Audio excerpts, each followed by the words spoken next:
bawang slips. Ayun. Mas garlic talaga yan. Tipit na tipit. Ganon. Pag brown ang garlic, ilagay yan sa bulas. Ito at sila. Nalamit-lamit sa puti. And yung pula naman. Garlic sa bulas. Amoy ko na.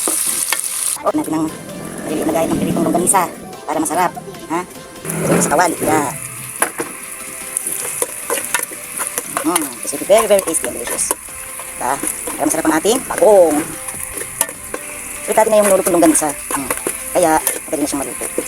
Pag tumulo siya, pwede nang ilagay yung medyo lutuin pa natin kasi syempre malam siya kanina. Lutuin pa natin at lagyan na natin yung bagong. Ilalagay ko muna kasi wala nga yung cellphone. Ilalagay ko muna ha. Ito yung bagong natin. Nugasan ko na siya 3 beses sa kasinala. Yan, kapasala siya. May maliliit pa siyang anchovy. Bilis. Yan. Uhulog natin yung sa kawali. Hulog ko muna ha. Yan, nakahulog na siya. Yan. Tapos haluin ko mamaya. Ang nagamit natin dito mantika. 3 kilo yung bagong natin. Ang gagamit kong mantika ay 1 bilog na bote ng gin. Kalahati muna yung pinanggisa ko. Mamaya ko ilalagay yung the rest. Natitirang remaining kalahati. Mamaya ko ilalagay. And yung sugar na gagamitin natin ay washed. 1 kilo gagamitin natin dito. Yan. Hinalo. Sarap. Diba? Yan pala masarap na kahit nilog-log pa po. Pakukuloy natin siya na pakukuloy. Lagyan natin ng konting toyo. Konting suka. Yan. Kasi yung suka niya na mag-preserve sa kanya ng matagal-tagal. Then, haluin natin na maya-maya. Bawal pang haluin yung suka, hindi pa kulong-kulo. Hindi ko alam yung, pero kumapait yung niluluto kapag nahalo agad yung suka nang hindi kumukulo. Totoo lang habang naghuluto tayo at naghalo ng bagong, kita tayo ng mga unwanted particle yan. Alisin na lang natin para mag-perfect yung pagluluto eh. Ganyan ang ginagawa ko habang nagluluto, halo ako ng halo at kung may nakikita akong tumi, yung inaalis ko. Yung panito, kasama yan kasi sa nagagawa sa bagong. Halo-halo lang sa maluto yung bagong. Mamaya nilalagay na natin yung sugar.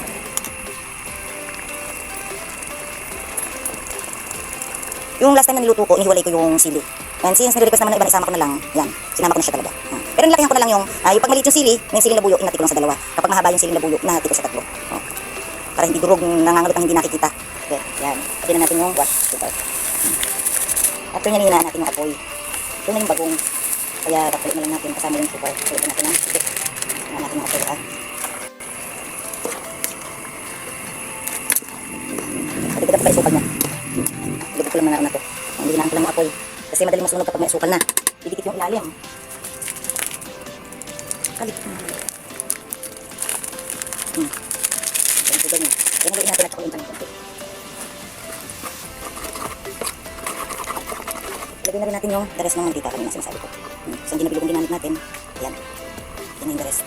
Yan natin siyang pumulo and it's all done. There you go. Napakasarap ng tingnan.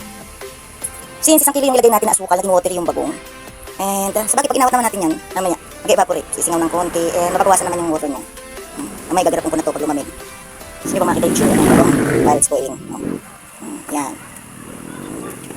Yan, may itsura na. Ayan. Diba?